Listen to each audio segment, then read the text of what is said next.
शं वरुणः शन्नो भवत्वर्यमा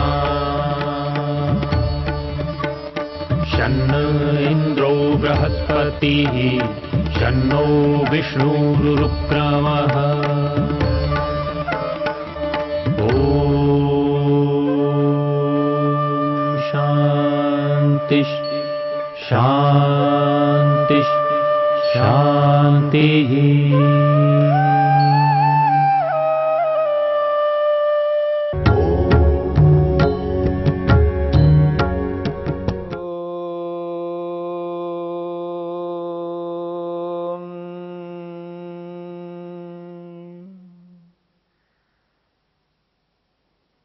साधन पाद के चौथे सूत्र को लेकर के विचार चल रहा है। अविद्या क्षेत्रम उत्तरेशम प्रसुप्त तनो विच्छिन्नोदाराणाम।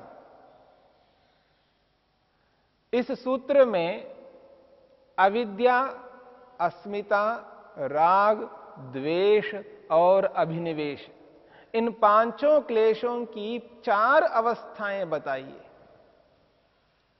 यानी ये पांचों क्लेश 4 अवस्थाओं में विद्यमान रहते हैं। कभी प्रसुप्त अवस्था में रहते हैं तो कभी तनु अवस्था में रहते हैं, कभी विच्छिन्न अवस्था में रहते हैं तो कभी उदार अवस्था में रहते हैं। प्रसुप्त को लेकर के विचार किया, तनु को लेकर के विचार चल रहा है।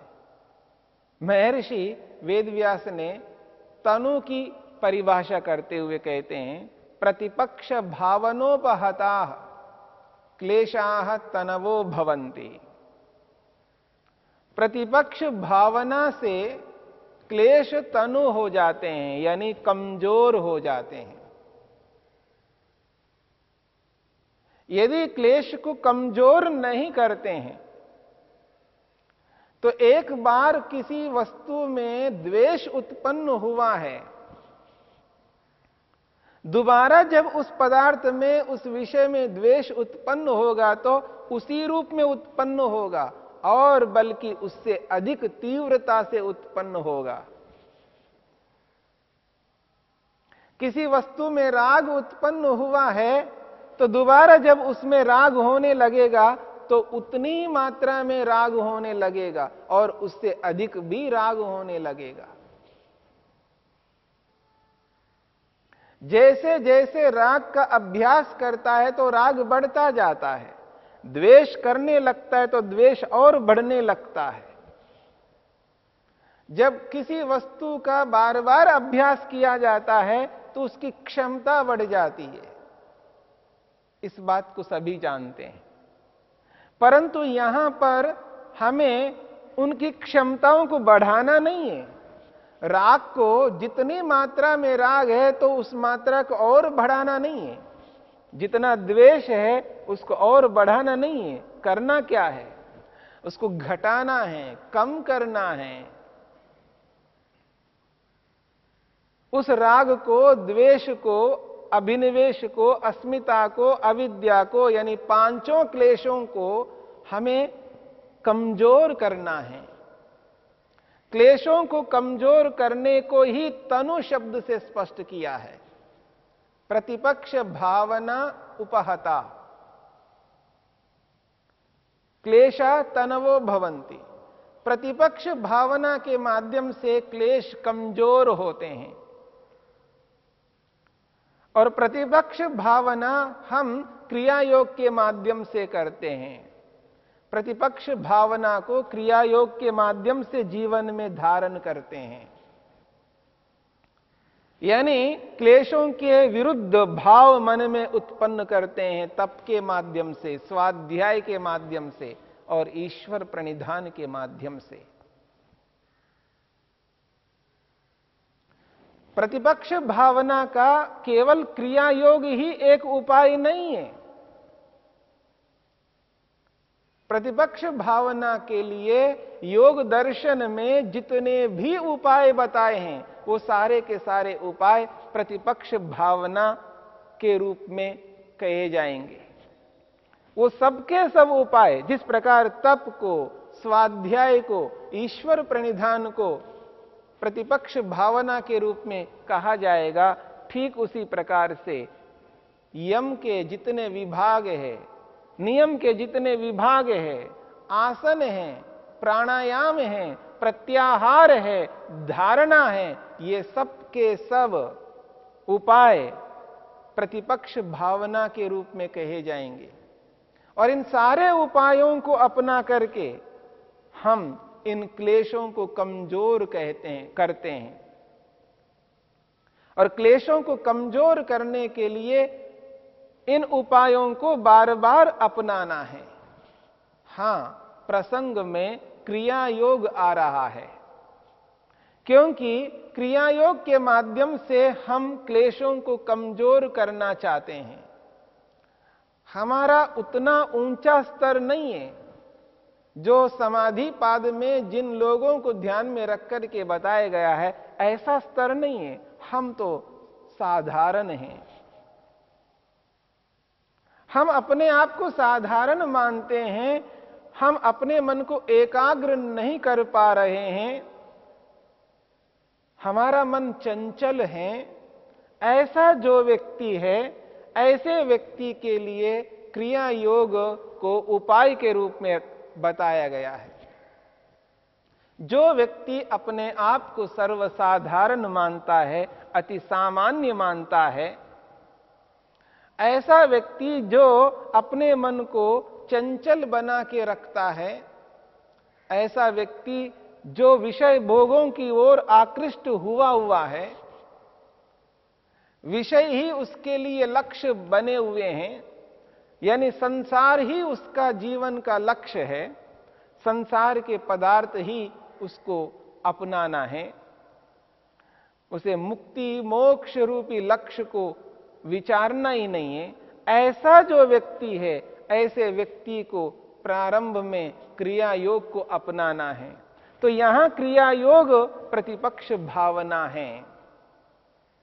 इस प्रसंग में क्रिया योग प्रतिपक्ष भावना है।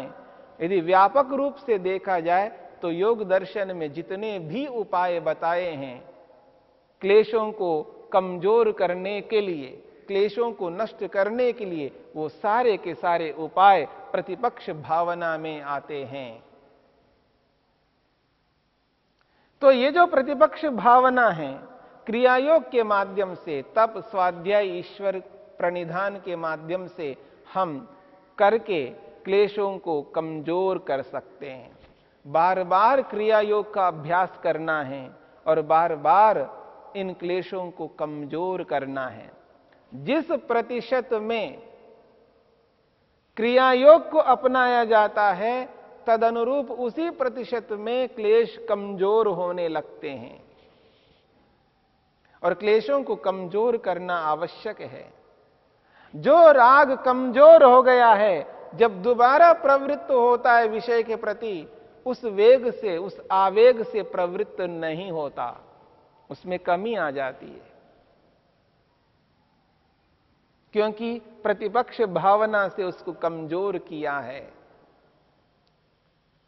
प्रतिपक्ष भावना से तत्वज्ञान को अपना करके, यथार्थता को अपना करके उस राग को कम किया है। तो जब उस विषय में प्रवृत्त होता है व्यक्ति, तो उस वेग से प्रवृत्त नहीं होता है, वो कमजोर पड़ जाता है राग, वो द्वेष कमजोर पड़ जाता है, वो सारे के सारे क्लेश कमजोर पड़ जाते हैं, उस आवेग से प्रवृत्त नहीं होते हैं। उदाहरण के लिए, व्यक्ति ने गुलाब जामुन खाया, बड़ा अच्छा लगा, दोबारा खाएगा, तिबारा खाएगा, तो उसके अंदर वो उसके प्रति एक लालसा उत्पन्न होगी, एक तृष्णा उत्पन्न होगी, उसके प्रति एक आकर्षण उत्पन्न होगा। वो वही खाता जा रहा है, वही खाता जा रहा है और कुछ खा नहीं रहा है, क्योंकि उसके प्रति लगाव उत्पन्न हो गया। जब व्यक्ति को यह बोध हो जाता है स्वाध्याय के माध्यम से कि केवल मीठा नहीं खाना चाहिए, केवल एक रस का प्रयोग नहीं करना चाहिए, केवल मधुर रस का प्रयोग नहीं करना चाहिए। क्यों? एक रस भोजनम, ये जो एक रस वाला जो भोजन है, रोगकरा नाम, ये रोग को उत्पन्न करने वाला है। एक ही रस का प्रयोग किया जाता है तो शरीर स्वस्थ नहीं रह सकता, शरीर रोगग्रस्त होता है। यदि उसको स्वाध्याय के माध्यम से पता लगा तो वो उसके प्रति जो आकर्षण बना के रखा था, उस आकर्षण में कमी आ जाएगी। वो दूसरे, तीसरे, चौथे, पांचवें, छठे रस की ओर अग्रसर होने लगेगा, वो षड रस की ओर अग्रसर होने लगेगा। अगर ऐसा स्वाध्याय नहीं करता, ऐसी जानकारी प्राप्त नहीं करता, तो एक रस भोजनम, वो एक ही रस की ओर प्रवृत्त होता जाएगा, उसका राग कम नहीं होगा। और जैसे ही उस व्यक्ति को बोध हो जाता है तो तुरंत उसकी जो प्रवृत्ति है वो कम होगी। वो 4, 5, 6, 7 रसगुल्ले खाने वाला व्यक्ति है, वो उसकी मात्रा को कम करेगा, धीरे धीरे और कम करेगा, और 5, 7 खाने के स्थान पर एक ही खाने लगेगा। रोज एक खा रहा है, एक दिन आएगा, एक दिन छोड़ करके एक दिन खाने लगेगा। फिर एक अवसर आएगा, सप्ताह भर के बाद खाने लगेगा, सप्ताह में एक बार खाएगा और वो भी एक खाएगा। ऐसे आप देखेंगे तो उस राग में जो कमी आ रही है, ये क्रिया योग के माध्यम से, तप के माध्यम से, स्वाध्याय के माध्यम से। तो ठीक इसी प्रकार से क्रिया योग को अपना करके क्लेशों को वो कमजोर करता है। एक उदाहरण आपके सामने प्रस्तुत करता हूं। मकड़ी है, मकड़ी जो जाला बना करके रहती है। पुराने घरों में देखिएगा, जिस घर में कोई नहीं रहता हो वहां आपको जाले ही जाले दिखाई देंगे। और मकड़ी जाला बना करके कोने में छुप करके रहती है, और कोई कीड़ा, कोई मकोड़ा, ऐसे कोई कृमि आ जाते हैं, उस जाले में फंस जाते हैं। जब अच्छी तरह फंस गए हों, उसके बाद आराम से वो पास में जाती है मकड़ी, थोड़ा दूर रहती है, और उसके जो लंबे लंबे पांव है उनसे उनको चोट पहुंचाती रहती है, उसको मारती रहती है। और जैसे जैसे मारती रहती है वैसे वैसे वो कीड़ा, वो मकोड़ा तितर बितर होने लग जाता है और उलझने लग जाता है और बुरी तरह उलझ जाता है। और जब वो सिर उठाने के काबिल नहीं होता तो उसका खून चूस लेती है। ठीक इसी प्रकार से क्रिया योग को मकड़ी बनाना है।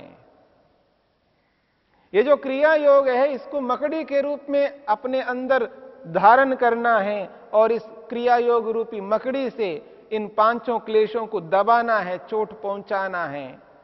प्रतिपक्ष भावना उपहता, उस पर प्रहार करना है। क्रिया योग से उस पर प्रहार करना है। क्लेशों की जो तीव्रता है उसको मंद बनाना है, कमजोर करना है।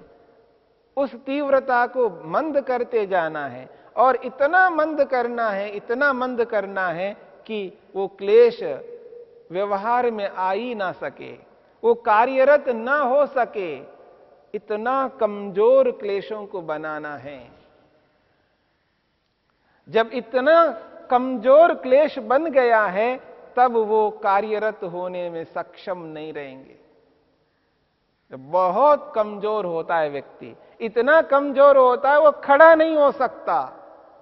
जो खड़ा नहीं हो सकता वो क्या चल पाएगा।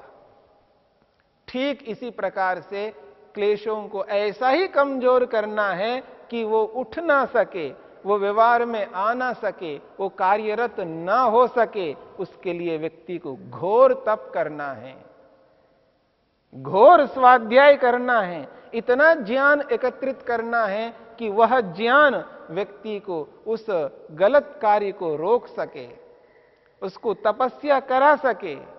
और ईश्वर को स्मरण रखना है, क्योंकि जितने भी साधन हमें उपलब्ध हैं इन समस्त साधनों को देने वाले ईश्वर है। ये जो शरीर मिला है, इस शरीर के अंदर जो महतत्व रूपी बुद्धि है, अहंकार है, मन है, ज्ञानेंद्रियां हैं, कर्मेंद्रियां हैं और बाह्य जितने भी साधन हैं, इन समस्त साधनों को उपलब्ध कराने वाले केवल ईश्वर है। ईश्वर ही माध्यम है।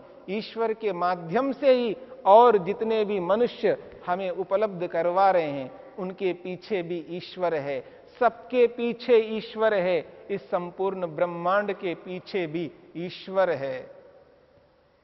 ऐसे सर्वव्यापक ईश्वर को, सर्वज्ञ ईश्वर को, सर्वशक्तिमान ईश्वर को, न्यायकार ईश्वर को नहीं भुलाया जा सकता।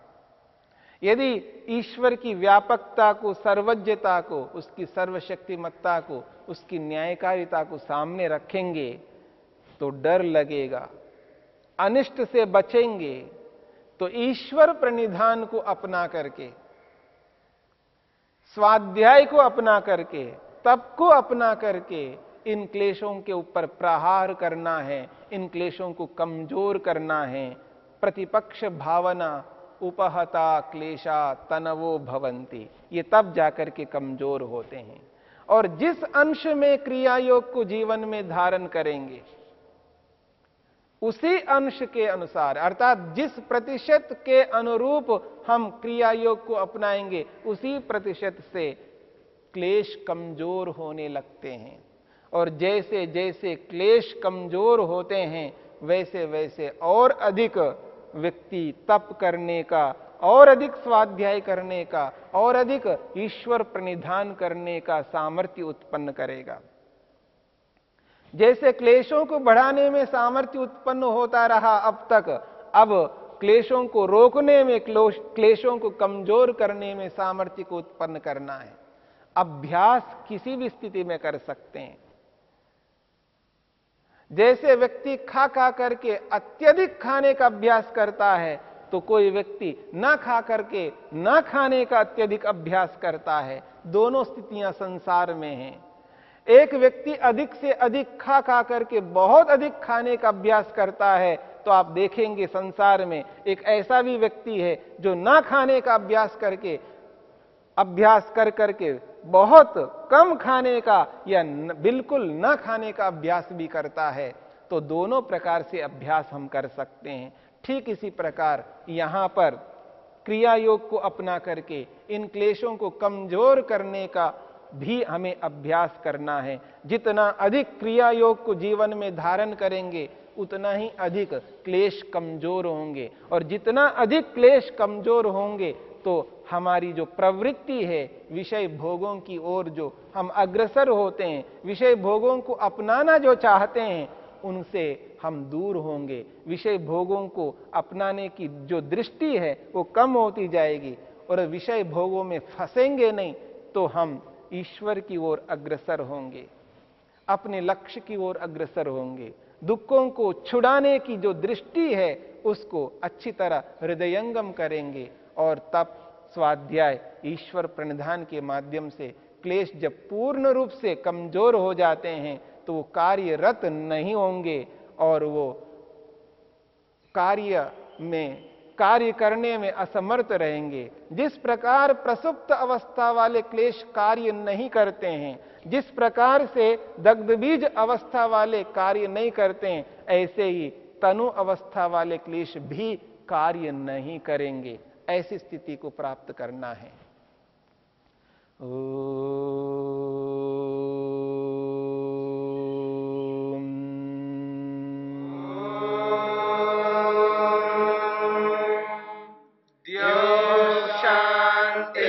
शांतिरंतरिक्षं शांति पृथिवी शांतिरापः शांतिरोषधयः शांतिः वनस्पतयः शांतिर्विश्वे देवा शांतिर्ब्रह्म शांति सर्वं शांति शांतिरेव शांति क्षमा शांतिरेधि। ओम शांति शांति शांति। शान्तिः